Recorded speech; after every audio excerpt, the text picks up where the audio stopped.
નમસ્તે મિત્રો, મારું નામ રાજુ છે અને હું ગુજરાતની અંદર રહું છું. અમારા પરિવારમાં અમે 4 લોકો રહીએ છીએ, મમ્મી, પપ્પા અને મારો નાનો ભાઈ. પરંતુ થોડા સમય પહેલા મારા માસી અને તેમની નાની છોકરી અમારી સાથે રહેવા માટે આવી ગયા. ઘરમાં ઝઘડા થતા હોવાને કારણે તે અમારી સાથે રહેવા આવ્યા હતા. તે અમારા ઘરનું દરેક કામ કરતી હતી. આ થોડા સમય પહેલાની વાત છે. મારા મમ્મી, પપ્પા અને ભાઈ અમારા ગામડે 6-7 દિવસ રોકાવા માટે ગયા હતા.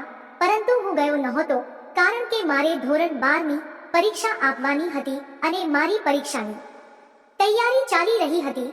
હવે ઘરમાં હું, મારા માસી અને તેની છોકરી હતા. માસી બહાર લોબીમાં સૂતા હતા.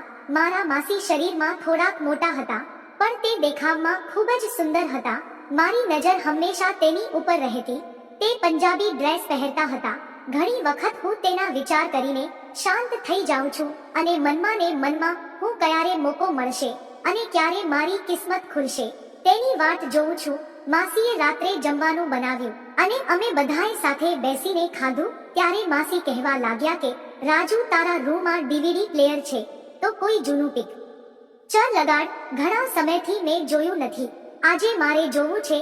મેં અજય દેવગનનું દિલવાલે પિક્ચર લગાડ્યું અને હું મારી પથારીમાં સૂતા સૂતા જોવા લાગ્યો અને માસી નીચે જમીન પર બેસીને મૂવી જોવા લાગ્યો. માસીની છોકરી શીલુને આવી જૂની પિક્ચર પસંદ નહોતી એટલે તે લોબીમાં જઈને સૂઈ ગઈ. હવે માસીને એકલા જોઈને મને મનમાં તો બહુ ખંજવાળ આવી રહી હતી કે હું એની સાથે એવી વાત કરું, પણ મારી હિંમત થતી ન હતી. હું ચૂપચાપ મૂવી જોવા લાગ્યા. મૂવી જોતા જોતા રાતના 12 વાગી ગયા હતા. મને ખબર ન હતી કે તેના મનમાં શું ચાલી રહ્યું છે.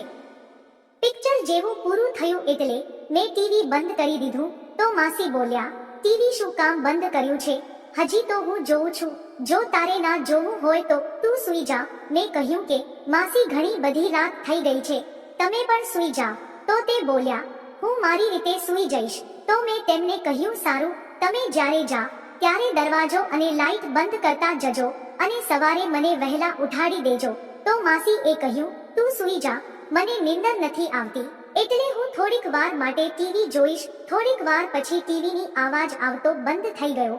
મેં આંખ ખોલીને જોયું તો માસી ટીવી જોઈ રહી હતી અને માસી એક સુંદર મજાનું વિદેશી ફિલ્મ જોઈ રહી હતી.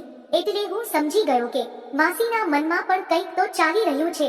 હું પણ ફરીથી બેઠો થઈને ટીવી જોવા લાગ્યો. માસીની અચાનક મારી ઉપર નજર પડી તો તે કહેવા લાગી કે અરે, તું તો સૂઈ ગયો હતો ને, પાછો જોવા લાગ્યો. મેં માસીને કહ્યું, મેં ઘણી બધી કોશિશ કરી, મને પણ ઊંઘ આવી રહી નથી. ખબર નહીં આ નીંદર ક્યાં જતી રહી છે. બંને ફરીથી ટીવી જોવા લાગ્યા. આ પણ મૂવી પૂરું થઈ ગયું. મેં માસીને કહ્યું, ચાલો હવે તો સૂઈ જઈએ, હવે તો રાતના 2 વાગી રહ્યા છે. તો ફરીથી માસી બોલી કે મને નીંદર નથી આવતી. પછી અમે વાતો કરવા લાગ્યા. મેં મોકો જોઈને માસીને પૂછ્યું કે માસી, તમને માસા વગર એકલું નથી લાગતું? તો માસી થોડું હસીને બોલી, હા લાગે તો છે, પણ શું કરું? મેં ફરી પૂછ્યું, તો આપ કેવી રીતે હંકારી લો છો? મારી વાત સાંભળીને તે એકદમ ચૂપ થઈ ગઈ. તેને કાંઈ ન કહ્યું. તો મેં ફરી પૂછ્યું, માણસને એ તો જોવે ને જોવે જ. ત્યારે માસી બોલી, અરે તું કેવી વાત કરે છે? મેં કહ્યું, માસી સાચી તો વાત કરું છું. તો તે મને કહેવા લાગ્યા કે તને કોણે કીધું કે એની વગર ચાલે નહીં? મેં કહ્યું, મેં મારા મિત્ર પાસેથી આ વાત સાંભળવી છે. તો શું એ ખોટી છે? તો તે મને કહેવા લાગી કે ના, વાત સાચી છે. મેં તેને ફરી પૂછ્યું, તો તમે તમારું કામ કઈ રીતે બગાડો છો? તો તે કાંઈ ના બોલી અને મેં પણ આગળ ન પૂછ્યો. થોડી વાર પછી હું કહેવા લાગ્યો કે માસી, મારી પાસે પહેલી પણ સીડી પડી છે, જો તમને રસ હોય તો તે મૂવી લગાડું. માસી મારી સામે જોઈને હસ્યા અને હામાં માથું હલાવ્યું અને બોલ્યા, આમ પણ નીંદર નથી આવતી તો ચાલ ને મૂવી જ જોઈએ. મેં મારા ઓશિકાની નીચેથી સીડી કાઢી અને મૂવી ચાલુ કરી. માસી અને હું એક નજરે મૂવી જોવા લાગ્યા. જ્યારે મૂવી પૂરી થઈ ત્યારે અમને બેનને ખૂબ જ મજા આવી ગઈ હતી.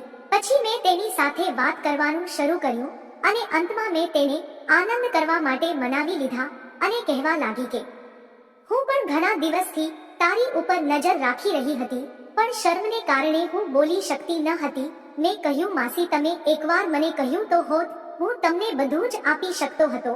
અને પછી માસીના સુકાઈ ગયેલા ખેતરમાં કાળા વાદળ છમડી આવ્યા અને અનરાધાર વરસાદ થવા લાગ્યો.